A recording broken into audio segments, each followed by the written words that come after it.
Don't Delete Art, also known as DDA, is a collaborative initiative convened in March 2020 by the National Coalition Against Censorship, or NCAC. It unites artists, activists, art collectors, and human rights organizations, including NCAC, Artists at Risk Connection, and FreeMuse, to fight censorship of art on social media platforms. My two guests today are Elizabeth Larison, Director of NCAC's Arts and Culture Advocacy Program, and a DDA core curator and administrator. She's got academic backgrounds in human rights and curatorial studies, and 14 plus years in arts advocacy. Shapiro is DDA's Editor-at-Large, and an artist and writer whose own work, often featuring nudity, has been censored on Instagram.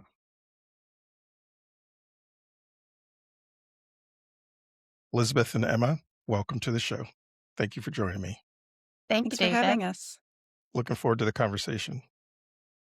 So, Elizabeth, I'll start with you because I believe you've kind of been involved with DDA from the very beginning. So take me back to March 2020. It's the beginning of the pandemic. The world's starting to shut down. And somehow in the middle of all this, Don't Delete Art gets convened. What was the moment that said, this is urgent, this can't wait, we've got to start this now? Well, one minor correction is I wasn't yet with the National Coalition Against Censorship in March of 2020. And my predecessor at NCAC, Svetlana Mincheva, was running the arts program at the time, but was the catalyst for a lot of the organizing around Don't Delete, what later became Don't Delete Art. But the institutional history, as I've absorbed it, is that it was just so evident, obviously, with so many venues closing down, artists and art lovers were losing their opportunities to share work, to see work, and sell work. So ergo, so much more emphasis was put on showing and sharing work online, whether we saw online exhibitions. Remember, that was a big thing. At the time, I was actually working at an art space, and we made all of our exhibitions digital for a long time. And kind of created sort of online experiences for seeing art. So we saw that, as well as greater reliance on social media as a platform for sharing and disseminating art. Though I should say, too, that the National Coalition Against Censorship's work in this space also precedes that. I don't have an exact date, but I know that as early as at least 2010 or 2012, we were advocating for work to stay on YouTube, for example. An artist, Amy Greenfield, who uses her own body in performance art, had work taken down, and we had successfully advocated to restore it in that space. But things just really exploded, obviously, after COVID. The reliance on these platforms, combined with the known challenges of art being misinterpreted and therefore prohibited in online spaces if it included nudity, for example, which is one of the things we see the most as sort of like a catalyzing factor for getting work removed online. Yep. And Emma, I think you joined later. What was the catalyst for you to join, and what's your perspective on why you got involved? Let's see. I believe I joined in early 2021. And let's see. I had been very interested in Don't Delete Art for a while. I'm an artist, and as you mentioned before, I struggled with my artwork online. I'd become pretty vocal about it, and I'd already started my exposure therapy project, which is a body equality project, like you mentioned, which focuses on the female nipple as just an example of body bias and why we discriminate against certain kinds of bodies. And that got me in touch with a lot of different artists who were also experiencing the same kind of issues I was experiencing. And I got in touch with the artist Spencer Tunick, who has been a part of this project since the very beginning. Part of the original instigations that started Don't Delete Art was the We the Nipple protest outside of Facebook headquarters at the time in New York. And that was a Spencer Tunick National Coalition Against Censorship collaboration. And he basically invited me to have some dialogue with Don't Delete Art that eventually became me joining on, becoming the editor at large pretty much right away, and helping to to shape what we've become up to now, which now has been a few years in and been my passion. Yeah. For those who don't know Spencer Tunick, he is well known for doing large installations of hundreds of nude bodies in his photography in very public spaces. He's had exhibitions done of his work in front of the Sydney Opera House and in New York City and amongst other very large venues. And I'm glad to know that he's involved in Don't Delete Art. Mhm. Um, what was it like when your work, Emma, was first censored? Well, like when they first just deleted your art, what was that like for you and your artist career? Gosh, I remember just like the feeling of feeling hot um, from anger and just frustration. It was something I actually, when it happened to me, I had the same experience that I now see happen to artists all the time, which is that I wasn't expecting this to happen at all. I was just doing my own thing, trying to expose my own art. I mean, this like first happened to me, I believe, in like 2017. I hadn't had an Instagram account. I think like it first happened to me on Facebook, Mhm. and then I started on Instagram mostly with the exposure therapy project that then created more of events like this. And I just, yeah, became more and more incensed. And just me as a person, when I become incensed, I try to find ways of activating, basically. And so I couldn't help myself, and it whereas my coping mechanism is to activate. What worried me a lot were the other artists this might be happening to who shut down instead, Mhm. who think they did something wrong, that believe that their artwork wasn't any good to fight for in the first place. They couldn't find community. They don't know that this is happening to other people, and how deep this goes, that there's something to be fought for. So, really worries me thinking about them. And that's why building this Don't Delete Art community has been extremely important to me. Yeah. Elizabeth, as I mentioned, you come to this work through kind of your human rights and curatorial studies, not necessarily as a censored artist yourself, or maybe you have been. I wasn't aware of it if you were. Um, where did the passion for this specific fight come from within you? Was an undergraduate student. I had the good fortune of taking a class that really influenced me. It was at a time when I was a little bit disillusioned with art, in the way that I thought that it was. I was more critical of it as like a decoration, right? Used, for me, that wasn't adequate. And I have different feelings about this now. But at the time, it was really meaningful for me to take this class called Rights in the Image. It was largely tracing historical efforts to restrict the flow of ideas by restricting art and by keeping um, certain types of people sort of, under the foot of power. And it really moved me. It really moved me to learn about like ACT UP, for example, about like the Guerrilla Girls. And and so that really impacted how I looked at art as a tool to resist particular hierarchies of control.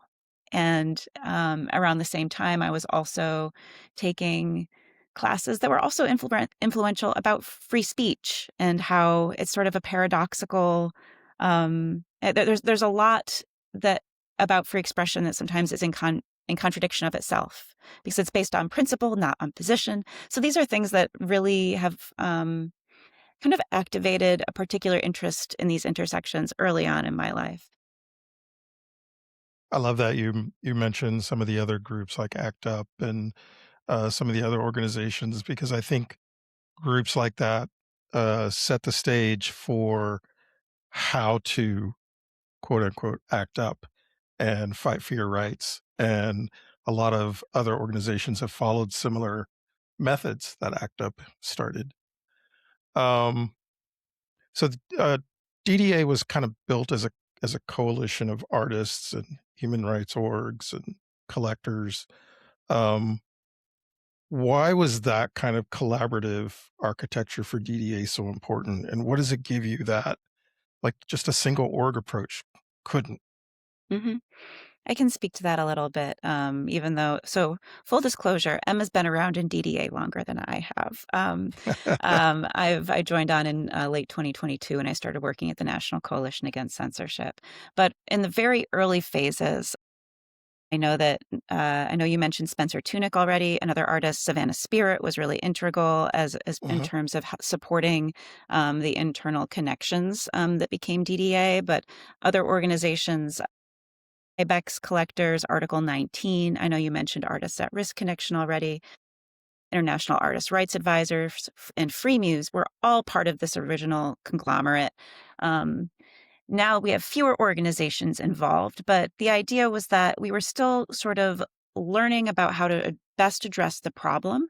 Having artists involved or ways for artists to report what they were seeing was really important to us, as us as like organizations, to kind of know what's being experienced at different account level types or account types. Because something that we've seen over the years, for example, is that um, an artist might not be able to post an image of their own work, but their gallery can, or strangers can, because they don't have the same kind of like notches or flags on their account that the artist does for showing their work all the time. So there are all these kind of like contradictions and challenges. But the idea of the organization, or like the broad coalition or conglomerate approach was, I think, and one that acknowledged that perhaps many hands could mean little work for people to be involved, but also um, it would maybe provide a broader sort of base through which all these organizations could use their voices and their followers to kind of amplify the pressures at hand and then what was needed. That's great. You mentioned artists being able to reach out to DDA when they find themselves censored, or shadow banned is another phrase that I've seen. For those in the audience who maybe don't know the phrase shadow ban, uh, can one of you explain kind of what that term is?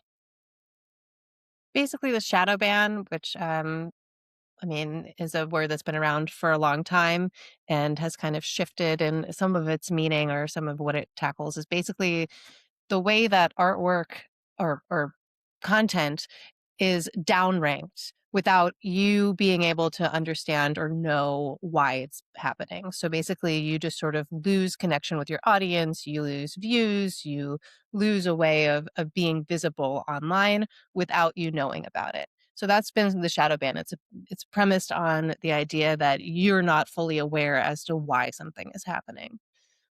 So that's Um, not necessarily somebody having their art deleted mhm. or having their account suspended. It's still being able to post your stuff, but effectively the algorithm never promotes it. Nobody ever sees it. Right. Basically, it's that you're being restricted, but you don't have the opportunity to appeal those restrictions. Is the way that shadow ban works. I mean, it has, as I mentioned, kind of changed over time. Now there are more restrictions across different kinds of platforms that we can appeal through the platform, Mhm. whereas it used to be just um, content that had been removed. And even when Don't Delete Art was first formed, you couldn't even do that. So like this has been an evolving practice over just a few number of years. And but just in the last couple of years, we've had sort of lifting of the shadow ban, so to speak, in that we, at least on Meta platforms, but also across other platforms, because of different kinds of regulation that is affecting these companies, they are maybe required to tell you how they're actioning your account, which can mean them kind of showing you what we would have considered the shadow ban before. However, that doesn't necessarily mean that it isn't happening to you if you feel like this is happening to you. If you feel like your reach is limited and you don't know why, even though these companies may be required to tell you that that's happening to you, doesn't mean they necessarily are. Right. Um, yeah. Yeah, I've had notices from Instagram on some of my artwork where they will Mm, say that certain other viewers may not find you unless they know they're specifically searching for you, as an example. So Yes. when this happens, and an artist reaches out to DDA for help, one of the striking ideas DDA had was having the DDA gallery of banned art. What's it like to curate that space, and what have you seen that space has done to impact and improve visibility to artist work? I think it's a really well, Elizabeth, you can speak to it as well, but like I think it's been something that's been part of Don't Delete Art from the very, very beginning. This was like an initial idea for the project, and it is a gem. Absolutely. It is a very unique space online that we keep going.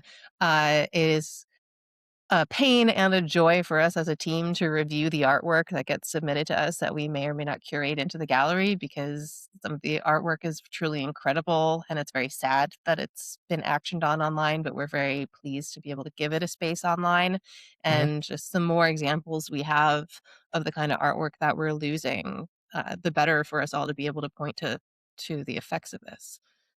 Elizabeth, if you have something else to comment on about the gallery, happy to hear. Yeah, I feel like I echo a lot of what you just said, Emma. I feel like I personally feel really strongly about the importance of the gallery to show what can't be shown or to show what is being suppressed, even if it is shown in some small way online.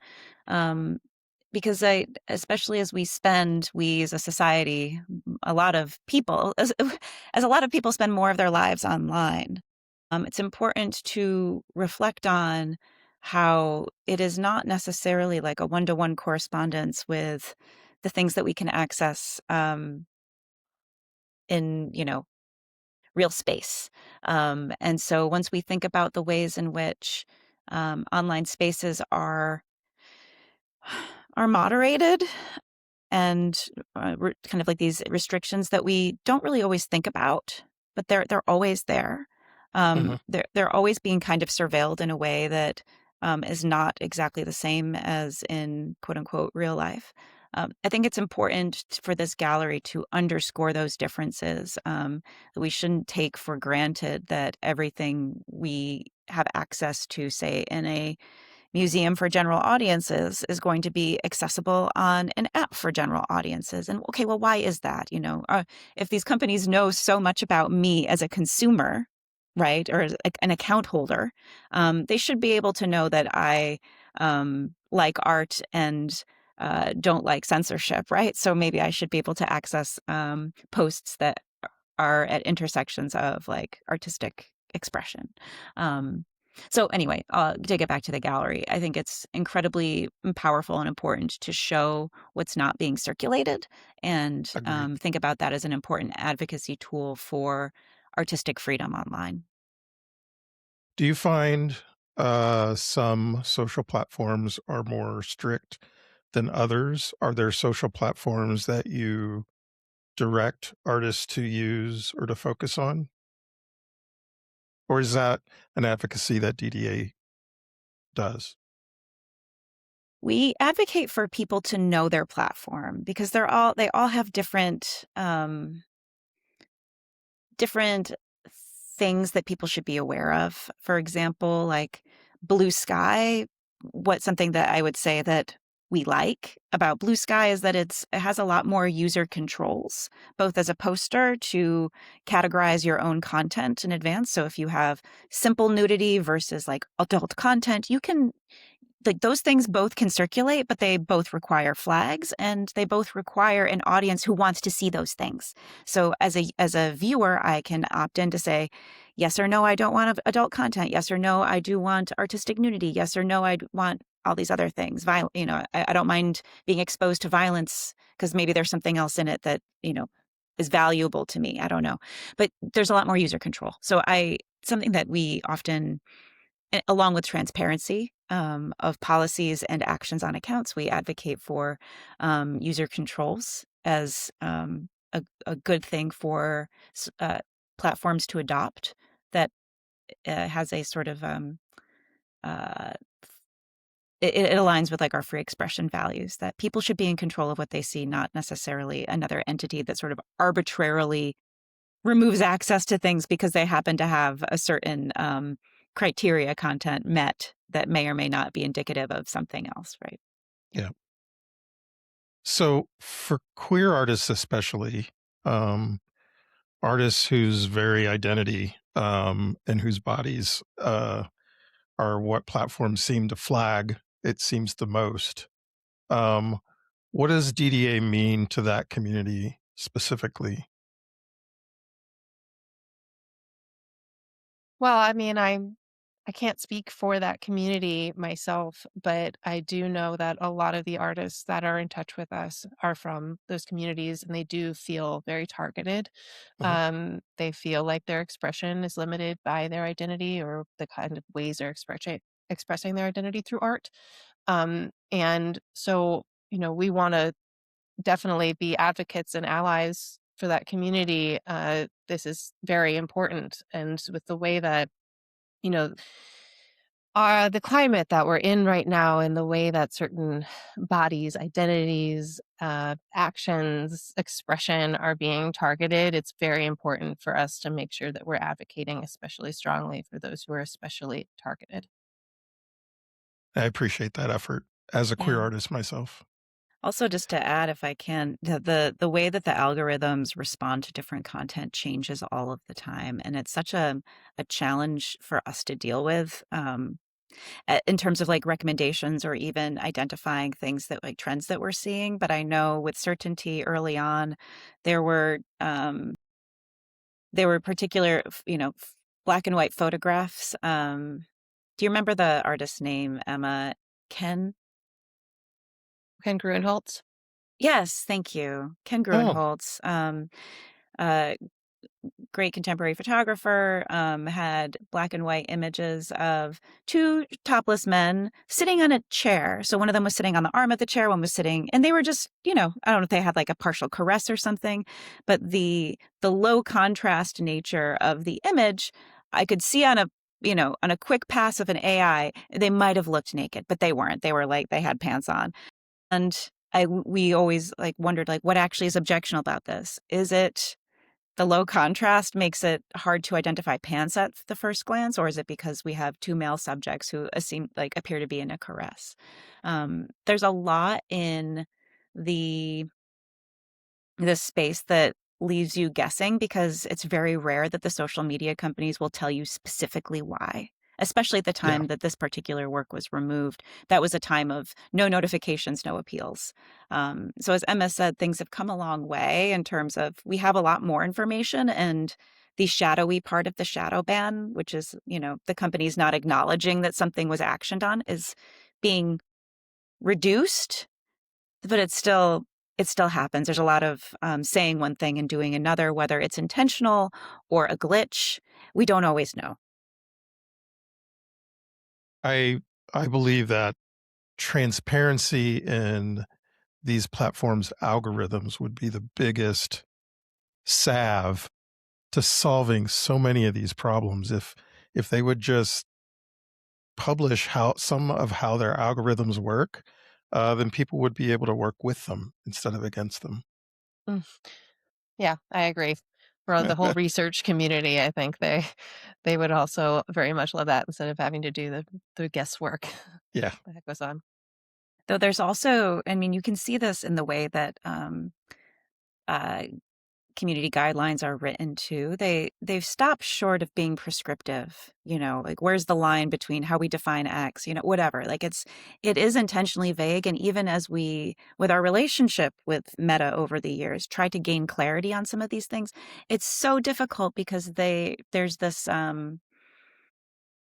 perspective they have that if they delineate what the rules are, people will just circumnavigate them, or rather than use them to an advantage of like creating a space that, you know, somewhat meets the standards of these companies. But yeah, it's almost like a cat and mouse game. We're all trying to outsmart each other and wasting a lot of time doing it, frankly. Yeah, Yes. that's true. Agreed. Yeah.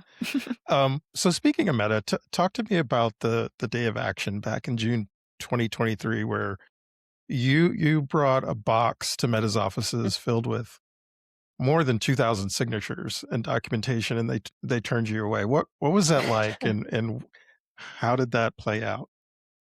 Elizabeth went into the building, so she can speak to more. It felt like one big. It felt like improv. It felt like I don't know, like one of those like candid camera things. Like you're just like, I don't know what I'm doing. I don't know how far I can get. I'm just going to smile and try see if I can drop off this banker's box. It had not just signatures, but we had printed out like a dossier of all of the artists that we had featured on our website so far, and the interview, like the intake interview that we have, or form that we have people fill out. So details about where they were censored, what the date was, what reason they were given, if they appealed, what the content was, what the effect of the censorship was. So there's a lot of paper. There's a lot of paper that we printed out, tried to deliver, along with the manifesto that we had, that people had signed on to, that the signatures were endorsing at the time, which largely just advocated for acknowledgement of parameters allowing artistic freedom online. So to recognize that artistic, there is artistic value to something. And so if something is deemed as having artistic value, that's the same as having scientific value or academic value. And so, and also like trying to push them to be more transparent with appeals and notifications and all of that other stuff, that all just echoing a lot of what's in the Santa Clara principles. But so going into the building, the building was under construction, or like the sidewalk was under construction. So there were these little bridge-like corridors that we had to kind of go through to get to the front door. So there were a bunch of security guards outside. There was at least one plainclothes person who followed us for a while after we attempted this drop off. But I basically went into the building. I think I had I don't know if I had my phone camera on, or if somebody was filming me, but I basically just said, can I leave this for, the content moderation team at Meta? And they just said no. And I said, well, could I mail it here? And they said no. And I said, are you sure I can't just leave it? No, no, no. And you have to go now. And that was escorted out. It was very, very quick and disappointing. Yeah, but I also in the lead. Yeah.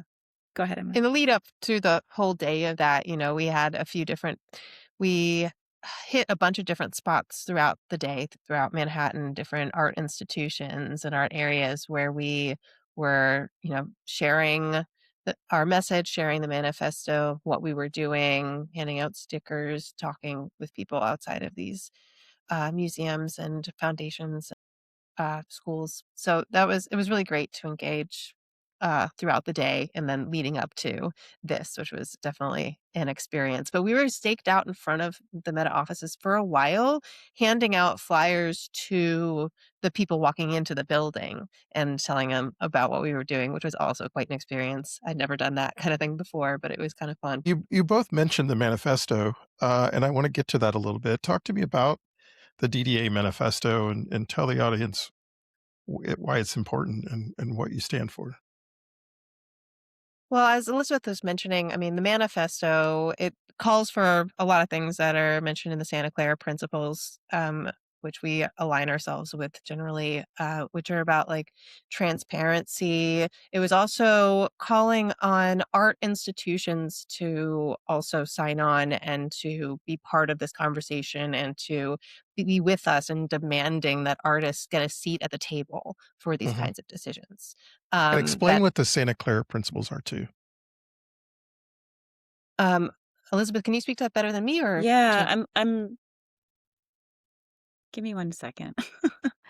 I don't have a perfect history able to recount in my mind, but from my imperfect, let's say, like, take this with a grain of salt. It's a set of like values and principles by which should be kind of governed, with concern to established norms and values in circles of free expression, internationally kind of respected norms, but thinking about how those might apply to online interfaces and online spaces. And You can look them up. There was a large number of people who contributed to them, experts in their fields, in content moderation and platform management and free speech. And they've been updated, I believe, twice.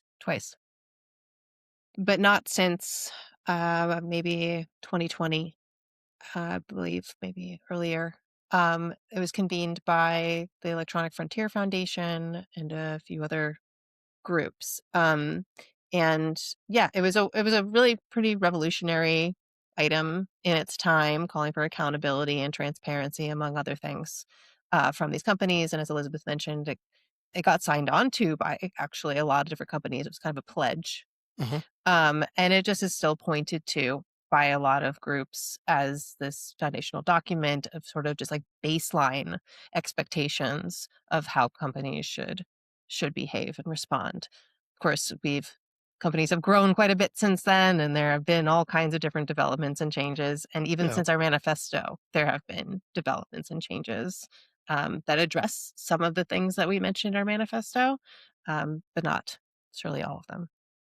And if I Elizabeth, sorry, can what were you going add to say? one thing too, like the importance of why these principles exist, is because online space is almost entirely private, meaning that it's run by and controlled by corporations that might not have the best, I'll say, human rights focused interests in how they operate. They are Yep. focused on data collection. They're focused on ways that they can sell advertising, or they're focused on profit. And so these principles were established as like guideposts and best practices to kind of remind these corporate entities about what responsibilities and powers they have in sort of controlling and overseeing the ways in which people interact and communicate online. And then explain how that Santa Clara principle and the DDA Manifesto uh, merge and work with each other. Well, the manifesto, I mean, the Santa Clara principles are much more detailed and much more broad in their application. They are worth familiarizing yourself with if you're curious about these kind of baseline core values of what a open and free and accessible kind of online world would and should and could look like.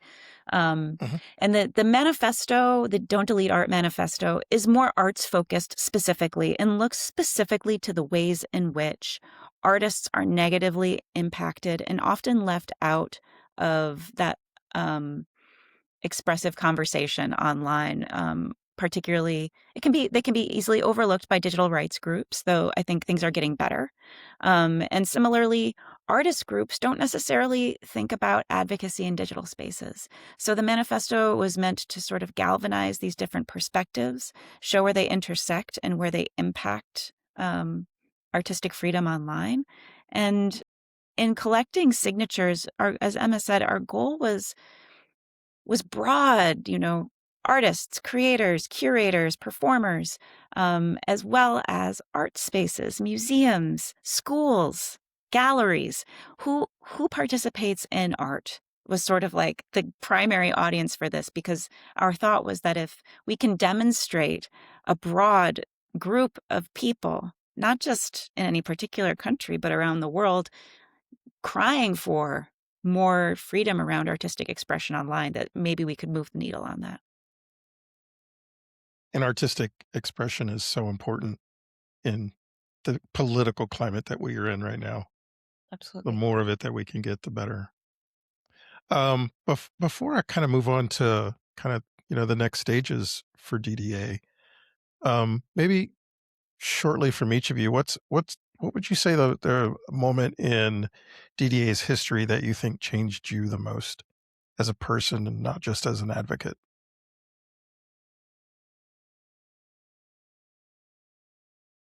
Mm, I felt really motivated when, was it December of 23 or December of 24, when Meta launched their appeals process, their notifications and their account health. We can't draw a direct one-to-one correlation or say that Don't Delete Art alone had done this, but in the months leading up to that, we were part of conversations with Meta. This came after the day of action and what we were specifically calling for, because as Emma shared, at that time there wasn't that was the era of the shadow, like there was shadow ban and nothing else. And oftentimes Meta kind of denied that they were taking action on accounts anyway, but people would notice all the time suddenly they were getting no views, and that really indicates something even among your followers, right? So seeing incremental change was really heartening, because oftentimes the work of activism just requires consistency and focus, and you don't always get minor wins along the way, but that felt valuable for how artists could understand their ability to use this tool. Mhm. Emma? For me, I think it's been really important for me, like when we were first presenting at RightsCon, when we've been entering these spaces where we're in dialogue with other human rights and digital rights groups, not just with the art community, where we're there representing the art community and making a case for why what's happening with artists online should be more a part of the conversation in these spaces, and then bringing that back to the art community too, to show them that they belong in those spaces and their voices belong in those spaces. Having those kinds of opportunities, to me, which our first presentation at RightsCon was significant for me in that development, and since then we've been present at a lot of different environments. Um, that's been really critical for me, and personally for me, very empowering. Thank you for sharing those stories, because I think it really shows the impact that DDA is having on the art community, because it directly impacts um, those who are working hard for the effort as well. Um, so let's talk a little bit about the future. You're in the middle of developing a new campaign that you're about to launch. And I don't want to get ahead of anything what you're ready to share, but give us a sense of what you're working on next and what problem the campaign is trying to solve. We are doing an initiative with the original Free the Nipple movement and its founder, Lena Esco. Free the Nipple, it began in 2012, 2013. It feels like an ubiquitous just phrase that everybody knows and has been all over the world, and just stands for body equality and topless freedom.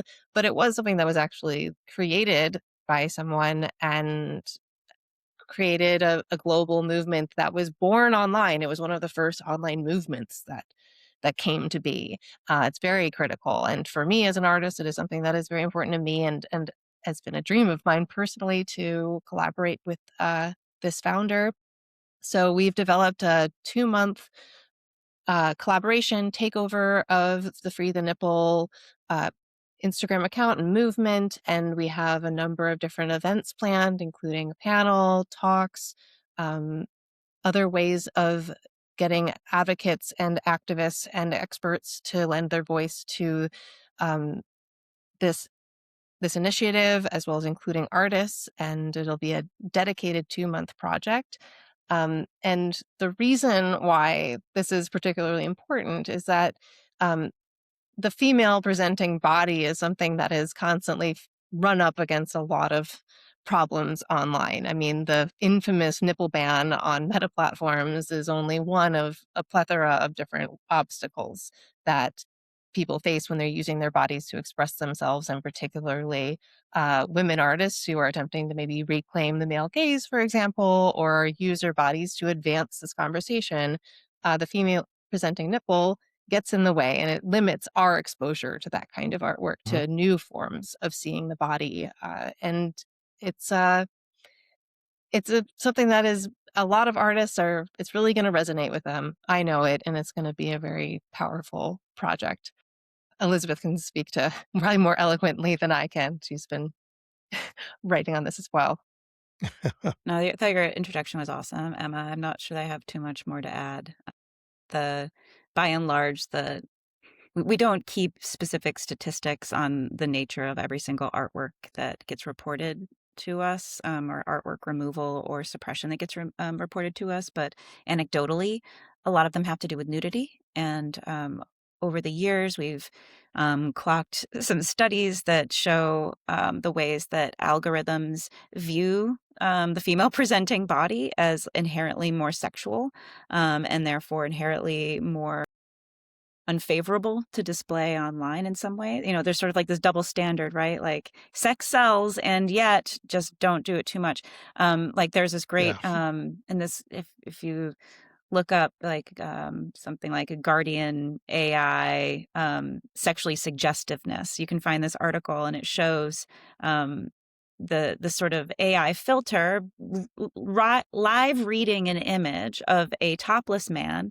And if he's holding out like a bikini or a bra to the side, it's fine. The sexually suggestiveness or the raciness of the image is low. But if he brings it to his body, he becomes more sexually suggestive, and therefore the algorithm is more likely to consider his image inappropriate, right, for circulation online. So we've known and seen how there's this sort of expectation of male gaze online, and in some ways understand why. Like porn is very popular, right? And yet porn should not be able to have the final word about how female presenting bodies can be depicted or presented, how they can communicate what they can communicate. And so there's been successive kind of trends toward inclusion of female presenting nipples over the years, particularly on meta platforms. Part of the Free the Nipple movement that we're collaborating with is, I think largely credited for helping move the needle on allowing images of breastfeeding and like post-mastectomy surgeries or top surgeries, and including images of toplessness in activism, because there's an important place for that as well. So we're seeing changes. Absolutely. But the campaign really sits at the intersection of where we need change and where that lack of change affects the art that we can see. It's always seemed to me highly hypocritical that technology has used porn in such a way to grow the audience, grow the customer base. I mean, just look at VHS and the internet itself grew a lot because of porn. But yet, when it comes to art that shows nudity, somehow that's kind of where the attacks seem to land. How can artists engage with this new initiative that you're doing? Well, there'll be a portion of it. It will largely appear on the Don't Delete Art and Free the Nipple Instagram accounts, so you can stay tuned for information. But it will include a featured, like an exhibition almost. We've selected an array of works that incorporate the nipple to many different ends and different expressions. But we also have ways in which artists can upload their own work that is vulnerable to censorship because of the nipples that it includes. And they can do so with our sort of Don't Delete Art, Free the Nipple kind of collaborative branding that we have, so that people can draw attention to the absurdity of this intersection of censorship and circulate the images rather than have them be suppressed. Yeah. And do you want to share more, Emma? I'm sorry, go ahead. Yeah. We'll have a couple live events, or a few live events as well, including on Instagram Live, but also off of Instagram Live. This will be other platforms. We'll have Eventbrite links for those. So there are ways for people to engage off of the Instagram platform as well. We have a whole part of our website that will be dedicated to this with all the information and other forms of interaction as well. Awesome. Well, hopefully you can share some of those links with me, and I'll put them in the show notes and share them on the Salon Naturel website, where the Art in the Raw podcast is hosted. One last question before we get into my favorite part of the podcast, the lightning round. If you could have one conversation with the people who design the algorithms, if you could sit across from them and really be heard, what would you want them to understand about what their systems are doing to art and artists? I mean, what I would want them to understand, I mean, the fact that I think I could get through to them by telling them that I'm not sure. Basically, I think I would want to ask them what artistic context means to them. This is something that has come up for us quite a bit. This first came up with when the Almodovar poster was taken down on social media or on Instagram. Mhm. And the reason why Instagram then allowed it back on is that they cited that it had clear artistic context. And ever since then, that's just sort of been this, and for me, this sand in my shoe or whatever. It's like been something that's been bothering me so much. I just want to, it shows a double standard. It shows that there are certain people who are determining what artistic context means, and it seems to only belong to certain people under certain circumstances, and it seems to be certain people with power. And the artists who don't have power don't get granted artistic context, no matter how often or hard they might try to create it for themselves. So I just would love to point that out to them, to show them that they're creating this double standard and it has these broad effects that go so much deeper into our society. Agreed. I want to build off of Elizabeth? that and also say that right now, at least on Meta, they acknowledge that nudity is okay in art like painting and sculpture and drawing. But what they also mean is non-photorealistic painting and sculpture and drawing. And so what I would want to impart upon them is that art happens with lens-based mediums. Art also happens in photorealistic works. And as much as I have sympathy for the questions of when is it art, that's a question that people have been trying to answer for centuries and rightfully are still working on it, right? But I feel like for all of the money and all of the resources that these companies have, I think they can try a little bit harder to identify artistic context and work. So that's one thing. And also the other thing I just want to impart is that so much of the time social media, not just social media, but the internet mirrors, you know, real world life and vice versa, right? So if we start restricting so much about what people can do and see online that is not inherently objectionable, whatever even that means. I don't even know why I said that, but like I'm trying to kind of think in their terms. Yeah. It stands to fundamentally restrict and impact how we think about art history, how we think about art futures, how we think about culture and ourselves and our bodies. There is a huge amount of power that they have. And so taking the lazy way out and just slapping a, forbidden sticker on everything that might have some intersections with some of their, forbidden content guideline things. I think that's incredibly lazy and incredibly harmful. And I would want to impart that upon anybody who would listen. Agreed. So much of nude art has so much ability and power to improve people's own self-image of their own body. And when you censor that, you're robbing those people of an opportunity to notice that there are other people like me. I don't have to have a perfect six-pack or a perfect hourglass shape to feel good about myself. So we need that art out there. Yes. Well, let's dive into the lightning round. So these are 10 questions that I ask all of my guests at the end of every podcast episode. They're based off of the 10 questions from Inside the Artist Studio, if you've ever watched that TV show. But I've given them a little artistic twist. So I'll ask them, and maybe we can go back and forth. I'll start with Elizabeth and then Emma on the next question. We'll go back and forth. The first one is, what is your favorite artistic medium or tool?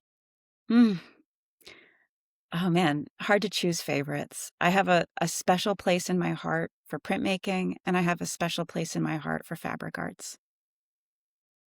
Nice. Emma, what artistic trend or cliche do you wish would disappear?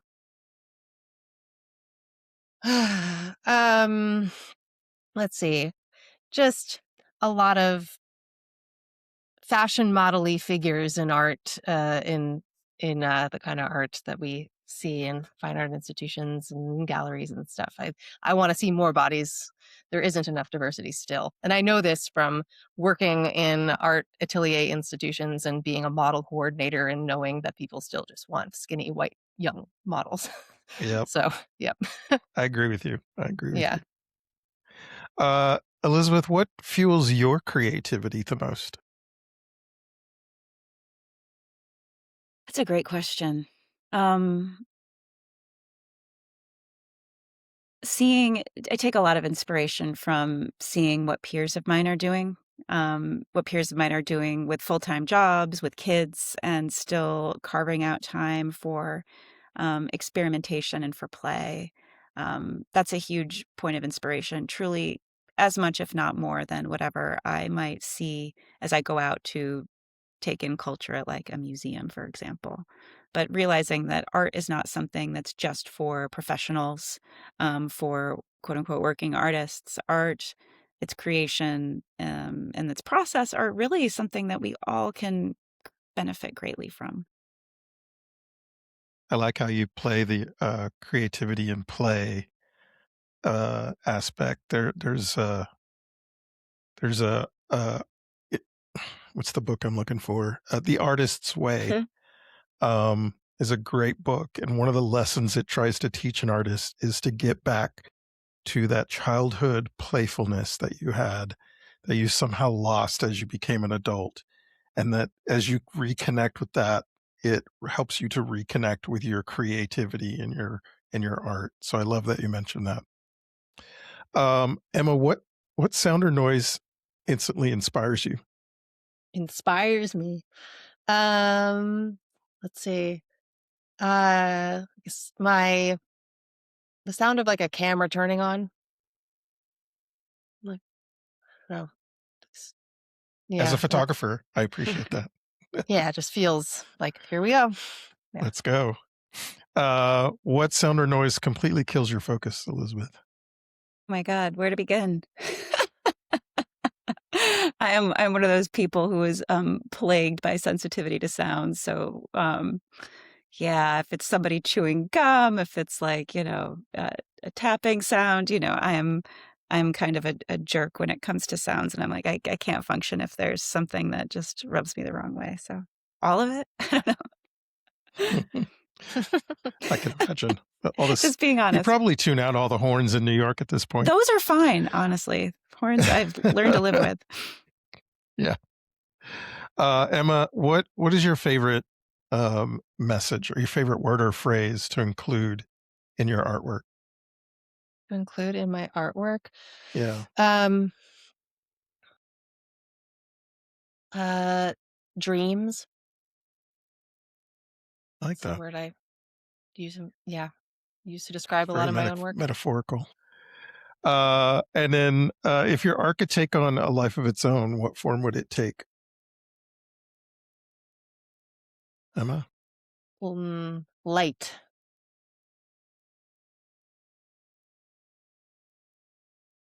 And then 100 years from now, and I'll refer this question to Don't Delete Art. 100 years from now, what do you hope Don't Delete Art says about its mission to those who find out about it in the future?